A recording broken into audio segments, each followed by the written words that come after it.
let's find out more now from France 24's Eduard Cousin in Cairo. Eduard, when is this border crossing finally going to open and allow that aid to get into the Gaza Strip? Yes, that is the big question right now. And the honest answer is we don't know.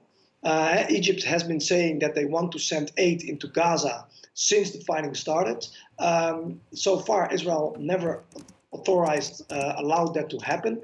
But now, after Biden visited Israel, the office of Prime Minister Netanyahu said that they would allow limited quantities of aid, of only food, water and medical supplies to come into Gaza, and but they would prevent that ending up at Hamas. Now, how they are going to prevent that is something that is also unclear.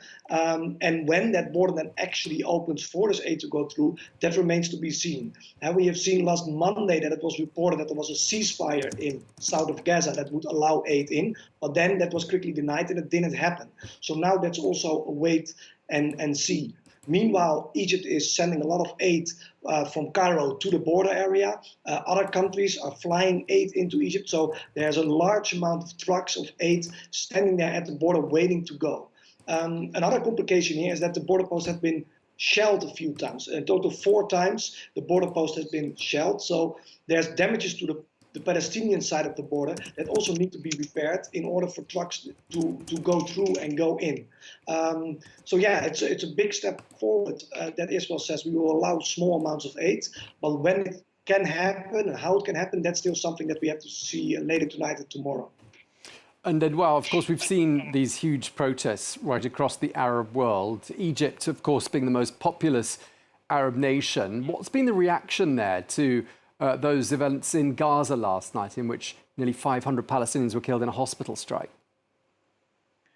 Yeah, we have seen protests here as well in Egypt. The population overwhelmingly sympathizes with Palestinians, and for most Egyptians, see it as clear that Israel is responsible. So they blame Israel for the shelling of that hospital. So we have seen protests in universities in Cairo, in Alexandria, in various other cities, blaming Israel for the strike and showing support for Palestinians. And also President Sisi of Egypt has blamed Israel for this attack. And he said it was a clear violation of international law. Another interview that President Sisi gave today made mention of Egypt opening the border for Palestinian refugees. The stance of Egypt is we want to send aid into Gaza, but Egypt doesn't want to allow large number of refugees into Egypt. And Sisi actually explicitly said that what's happening in Gaza now, that he sees as a deliberate attempt of Israel to force Palestinians into Egypt. And he says that is something Egypt would never accept, because that would mean the end of a Palestinian cause, the end of a Palestinian state in Palestine, and it would have a destabilizing effect on Egypt. So he made a clear red line there today in a press conference. Okay, well, thank you so much for that update from Cairo, Eduard Cousin. Thank you very much indeed.